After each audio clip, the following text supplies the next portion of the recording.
Good afternoon, dear jurors. My name is Krılova Liza. I'm 15 years old. Chapter 1. Mr. Sherlock Holmes has a visitor.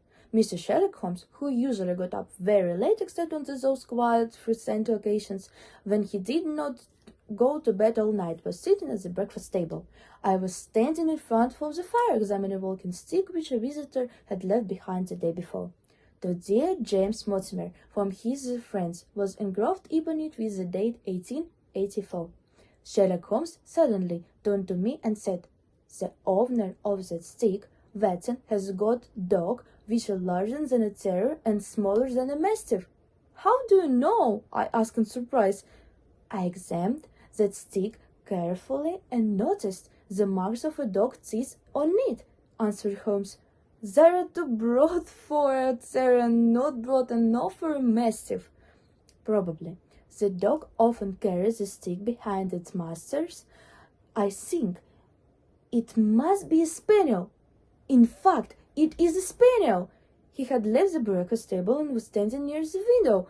As he said this, I looked at him in surprise and asked, "How can you be sure of that?"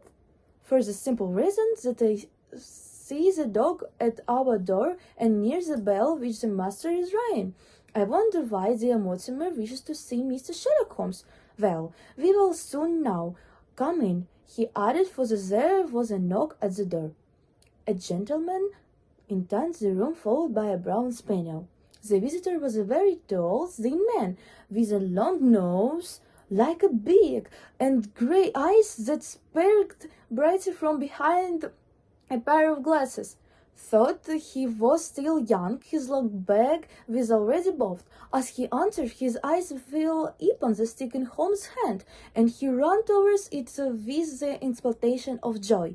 "I'm so glad," he said. "I didn't know where I had left it. Are you Mr. Holmes?" "Yes, dear Mortimer, and this is my friend, dear Watson. I'm very glad to meet you, Mr. Holmes. I have heard much about you, friend. I called on you last night, but unfortunately didn't find you at home."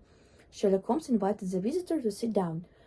When the Mortimer was comfortably seated in a chair, Holmes asked him about the purpose of his visit. "I have come to you, Mr. Holmes, because I have to solve an extraordinary problem, and I cannot do it without your help." "Then let's ask her all about it," said Holmes. "Dear Watson, as a professional brother of yours, and his present might be useful to us."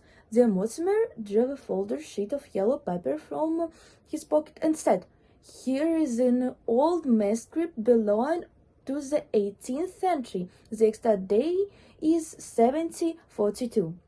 This family paper was given to me by Sir Charles Baskervilles was hidden and tragic death a few months ago. You must have heard. I was his friend as well as his doctor. He was a clever man, but he believed the story told at the document, and his mind was always prepared for a tragic death." Holmes looked attentively at the manuscript. "It's a legend of some sort, I think," that said. "Yes," answered Dr. Mortimer. "It's an old legend which is well known in the Baskervilles family. But I thought that you wanted to consult me a more modern, the practical matter." "Oh, yes. The matter is the most modern, the practical, and must be decided in 24 hours. The manuscript is short, and it's important to the problem, and that I must solve. With your permissions, I will read it to you." "We are ready to listen," answered Holmes, leaning back in his armchair.